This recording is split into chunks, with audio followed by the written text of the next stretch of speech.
Welcome to Hanging Out with Temi. On Hanging Out with Temi, my name is Temi Ajayi, and of course, I don't do life alone. I've got the beautiful ladies with me. How are you doing, ladies? Hello. All good. Thank you.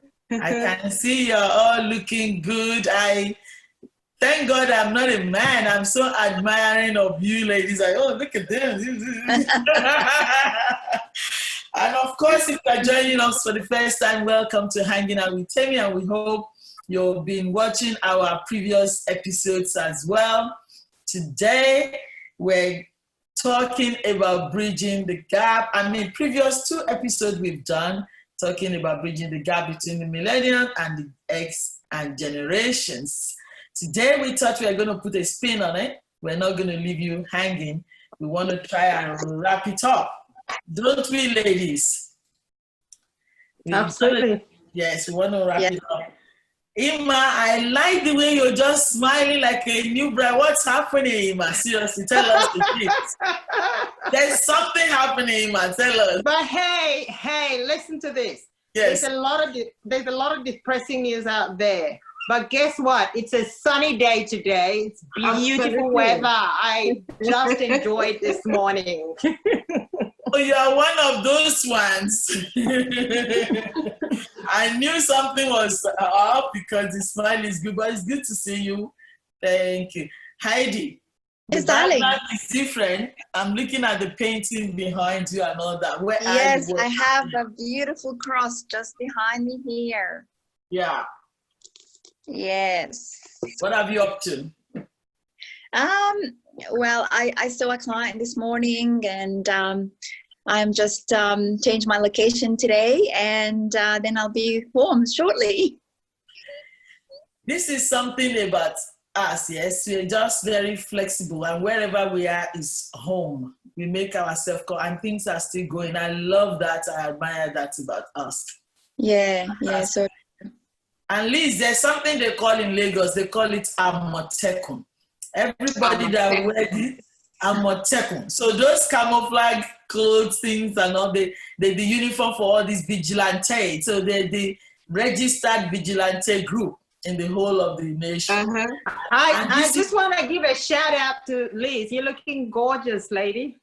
I love it. Yes, she does. Very, very beautiful. I know. Thank you. You should sign me up in that group, Temi. What did you say? You must sign me up in that amateur group. Amotekun. I will. They're a very popular group of people now in Nigeria. So what have you been up to, ladies?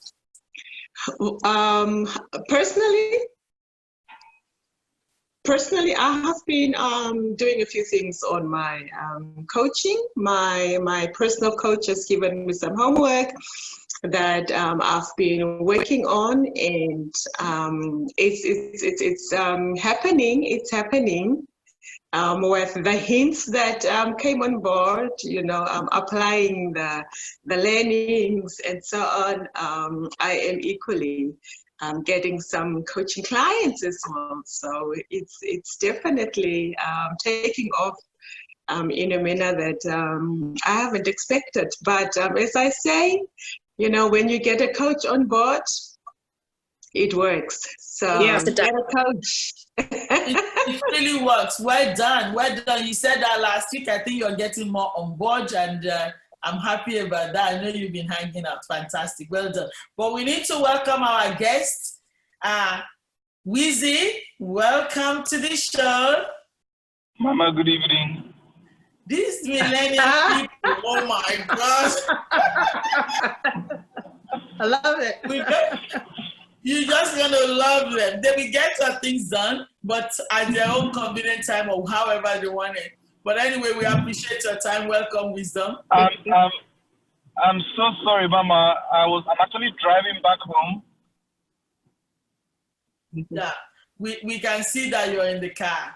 It looks like you're in the aircraft. Welcome.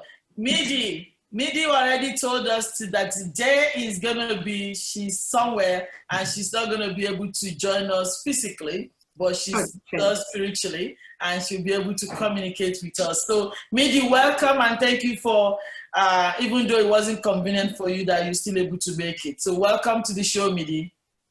Thank you, and hello, everyone. Hey. Thank you.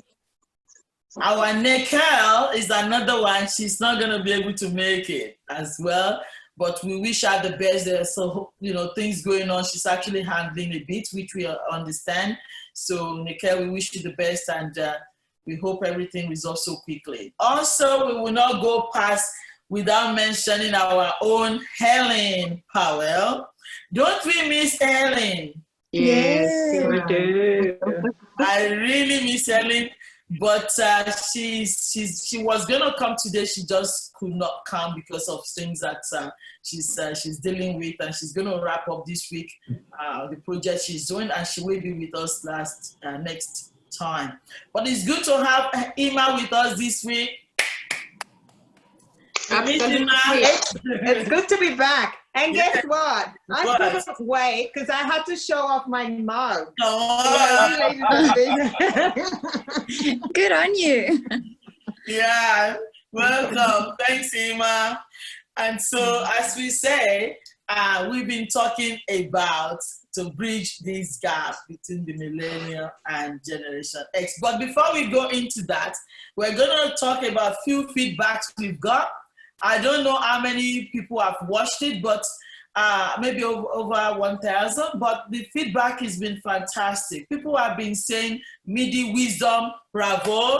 They really appreciate your contribution, and they really want to hear more. I was sharing that with Liz, and I said, Liz, this week we're just going to wrap it up and kind of find a midway how to end this. And Liz is like, we cannot finish it. It's not something that can be finished, which is true, because it's taking us forever to form this opinion about the generation, and it's taking the generation for a long time to form this opinion about us. So it's not something that we can end just like that, but it's good to start to talk about it, I believe.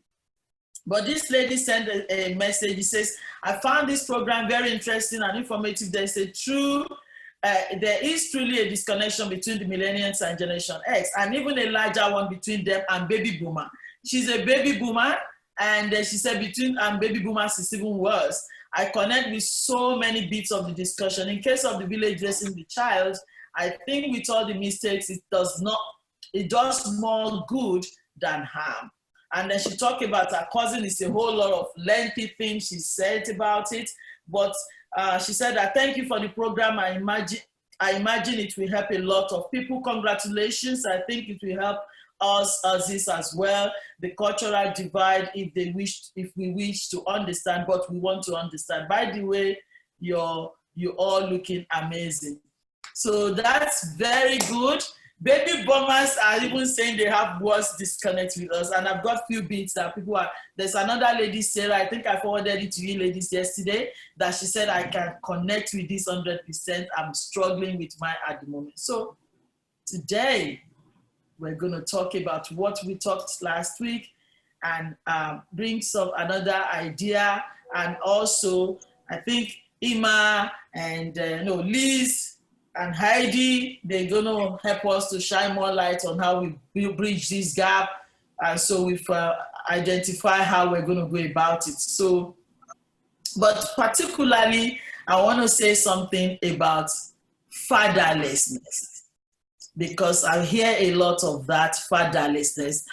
The father is not there. My mom is struggling and she's messing up and she's doing whatever it is. But wisdom is one of those ones that grew up with no father because of circumstances and everything. And for a whole lot of us in the whole community, wisdom is helping the whole community of Australia.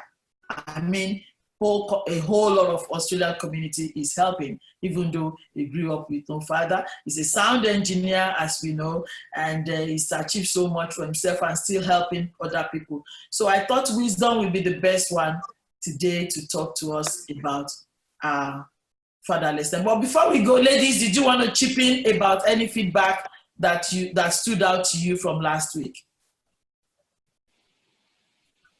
I've got something that somebody posted to me, a question.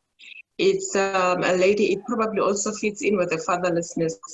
She's a mother of 4, 3 boys and 1 girl. And she was raised with, to move out of the house at a certain age. And subconsciously, she was also raising her children so that they must leave the house. Ideally, as she says, she didn't want the girl to go, but she wants the boys to go. And the opposite happened. The boys are in the house and the girl has moved out. So she was asking for help in terms of how she was raised, to be able to get the kids out of the house. And now she's sitting with this challenge in the home with the 3 boys that, have no future concept of they must move out and be their own persons. They are happily in the mother's house. And the girl that she did not want to go has left. So how should she handle this situation was the lady's question. I said I was going to post the question to the group so that we can discuss it at this platform. She's probably even joining on Facebook to listen in. That's fantastic. So that is about single mother raising the 3 boys and a girl, and the boys were at home. All right. I think is there anybody wants to raise any other questions, or should we go? Any other comment from the ladies? From the last week feedback? No? All right. So before we go into that Lizzie's one, I've got it here because that is another thing that actually interests me. Let us talk about fatherlessness because, for example, I'm one of those ones that grew up with, my father is alive, but I had to be moved everywhere from here to there, raised by auntie and uncle because apparently everybody wants to have a bit of me when I was little. But I think I turned out reasonably okay. So this fact of fatherlessness that is going around, I don't know. But Wisdom, can you tell us about fatherlessness and how that applies to you? First of all, Mama, good afternoon. So Good afternoon. I had to stop the car to park the car on the road. Thank you. So I grew up, although I lost my dad. I lost my dad when I was still a teenager. When I was still a teenager, which was very, very, very trying for me growing up with no dad. But one of the things I really want to appreciate is my mom. Is my mom that stood up. I call her the Iron Lady. I call her the Iron Lady because she fought it out with us. Circumstance, life, things happen in life, things go wrong in life. All right, but there are 3 most important things which mom really taught me that helped me to become a better man.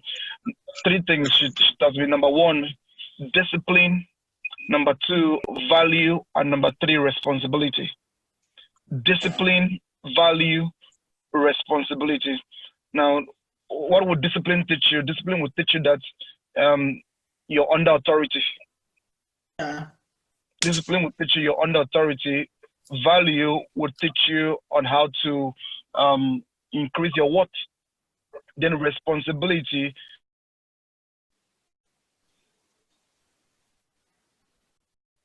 Hello. Yes. So then responsibility, you need to carry a burden in life that brings me to you. So for me, fatherlessness, I think it was different for me because my mom stood up to the occasion. Fantastic. Mom stood up to the occasion. She was very tough. As an adult, now growing up, when I look back at her discipline style, I feel that her discipline style was the best. Mom's discipline style was the best. I'll give an example.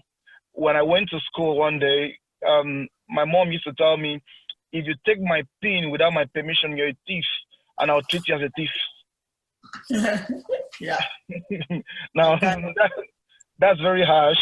If you take my pin without my permission, you're a thief, and I'll treat you as a thief. So one day I went to school and I took someone's watch and brought it back home. So when my mom was going through my school bag, she asked me the question, where did you get this watch from? And guess what? I lied. I told my mom this watch was given to me by the school. So the following day, while I was in school, I saw my mom drive into school. Once I saw her drive to school, I knew something was wrong. Mom does not turn up to school like this. I knew something was up. The next thing, the principal called me out. Who gave you this watch? Now right in front of my mom. I couldn't lie. So what happened? My mom just told the principal, can I take him back home? Can I take him back home? Right from the school, she was ramming up scriptures on my head. Children, obey your parents in the Lord. Children,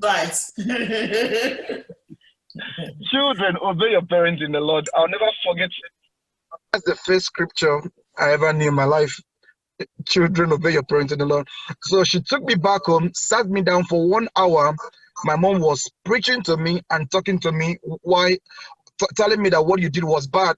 Preaching, put all the whole scriptures in the Bible, and she was also telling me, like, it's wrong for you to take people's things. If you take people's things, you're a thief. And if you continue to act like this, one day you go from stealing little things to steal big things. You go from doing this. So she really spent time with me, like drumming things into my head. After she was done with an hour of talking about morals and values and everything, you know what she did? She took out a stick and flogged the hell out of me. Wisdom. If mommy was here now, she'd be arrested straight away. The fact that number one, she's tormented you for an hour, that's trauma. Number two, she beat you, that's even bad, that's even worse. But I brought wisdom in to give us the example of a child that was raised in a different culture. Okay, and the way he understood it, it's turned out to be good now. I'm not saying if you raised up not being smart or not being spoken to, you're not going to be good. It's just that different phase of life, different region, different space, different style of parenting. But it's turned out good, and you're not taking that against your mother, and you're even thinking that is even good about your mother.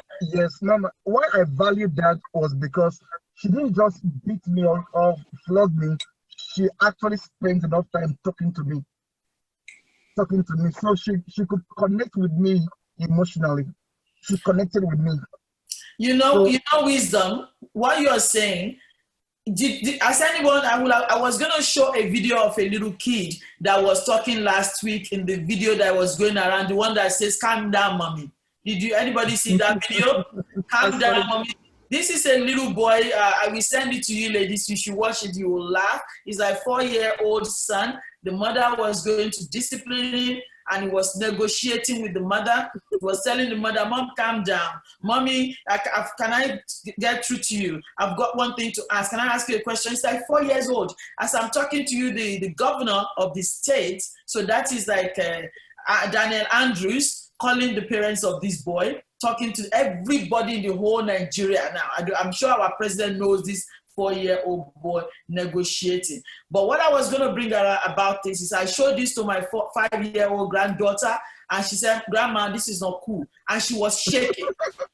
She was shaking that this is not cool. But the people in Nigeria saw this boy that is a good negotiator, is going to be a lawyer, is going to be a pastor preaching or something. But in Australian context, it doesn't work. My grandchild was paranoid, was shaking. I had to now explain to her that, no, this boy got into trouble, and the mother was the mother did not even smack. The mother was, so I had to explain. I say all this story to say what works there sometimes does not work here. But thank you for sharing that wisdom. And I'm sure, ladies, do you want to contribute to that? Or can you identify with what wisdom said?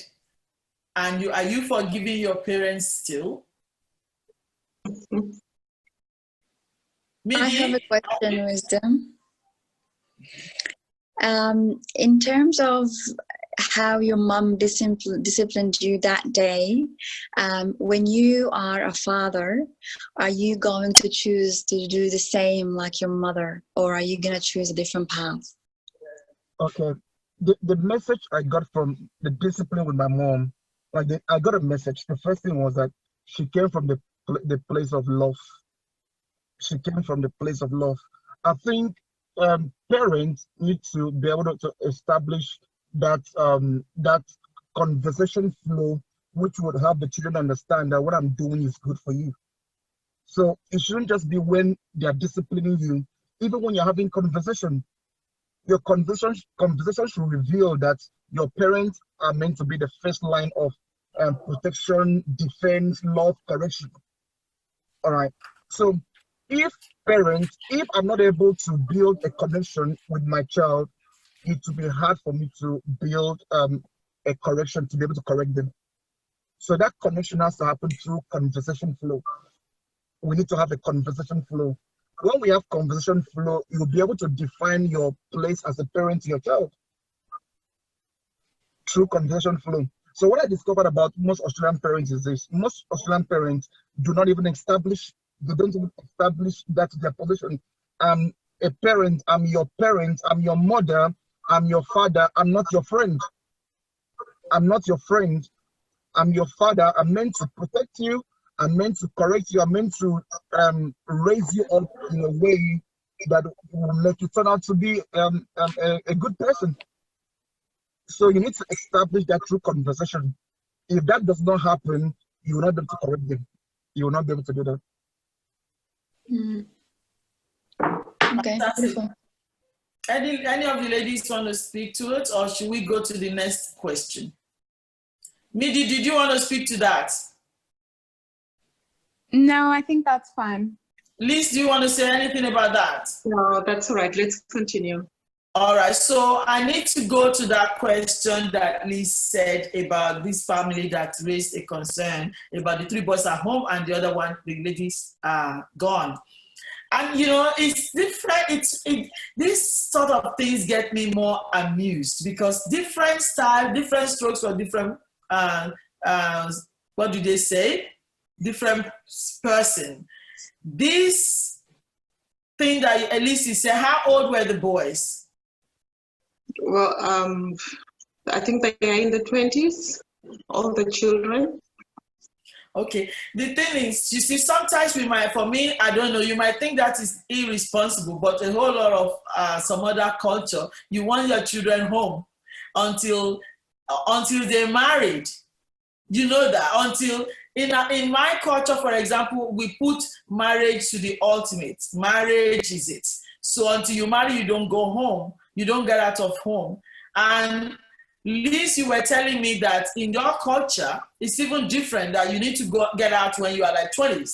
You see how we cannot generalize, and we cannot even say Africa. Liz is from Africa, but they believe differently, sorry.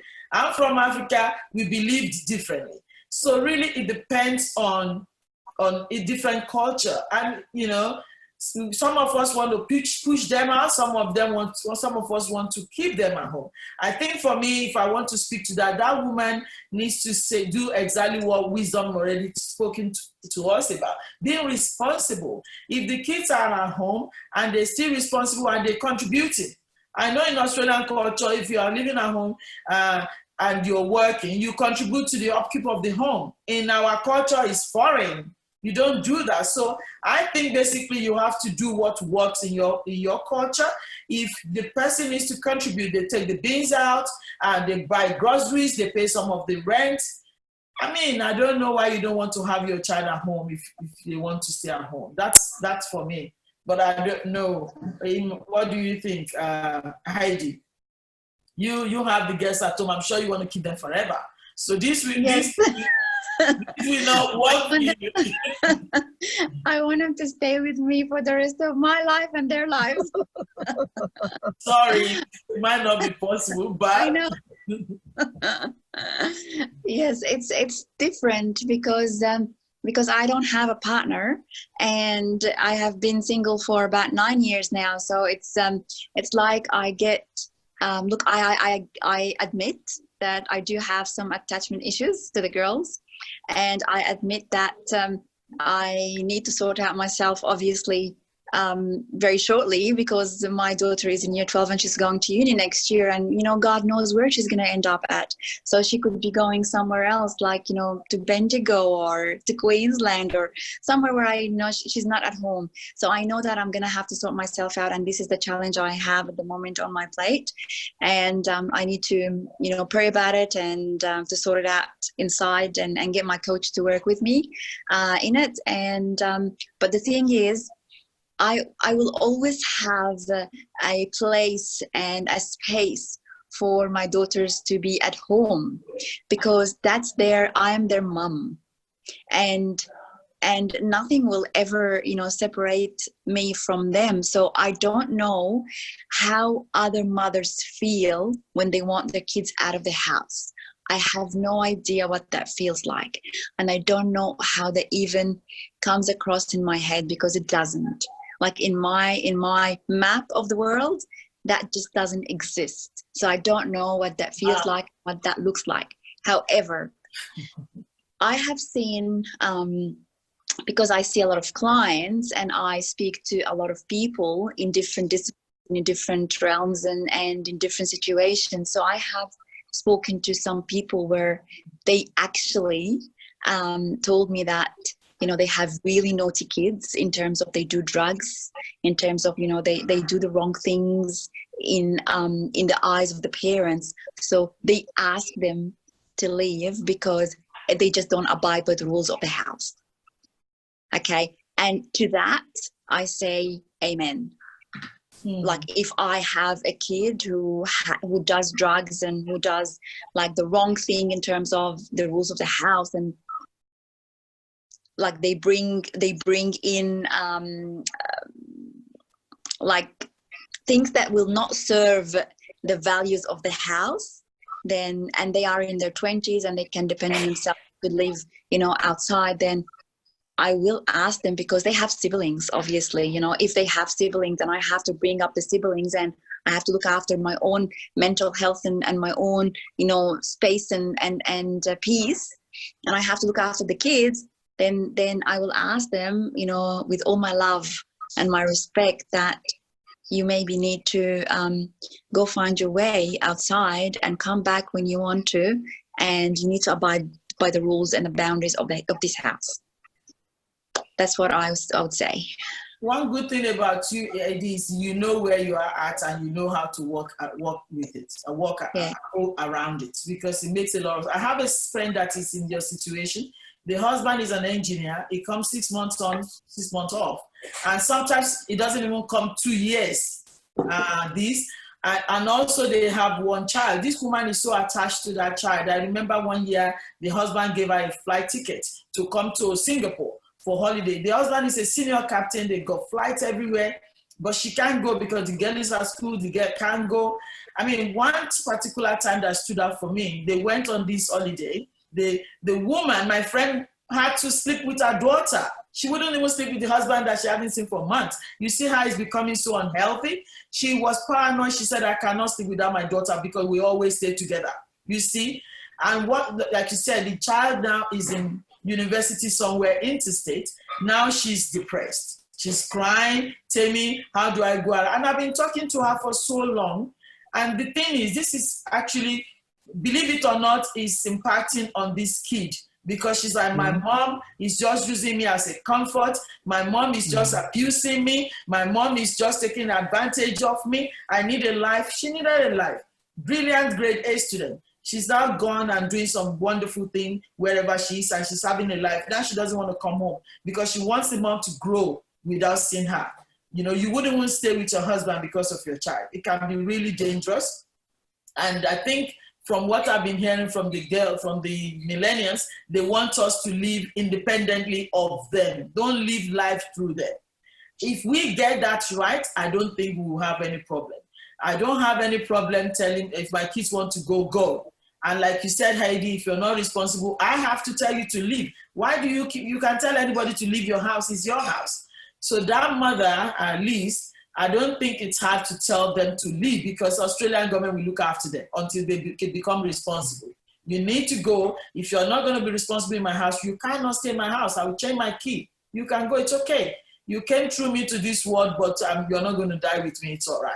You know, so that woman needs to be strong and determined in her mind what she wants to do, because these children, they need to grow. They need to be responsible citizens, because otherwise, at the end of the day, they're just going to depend on Centrelink all their lives and not being responsible citizens.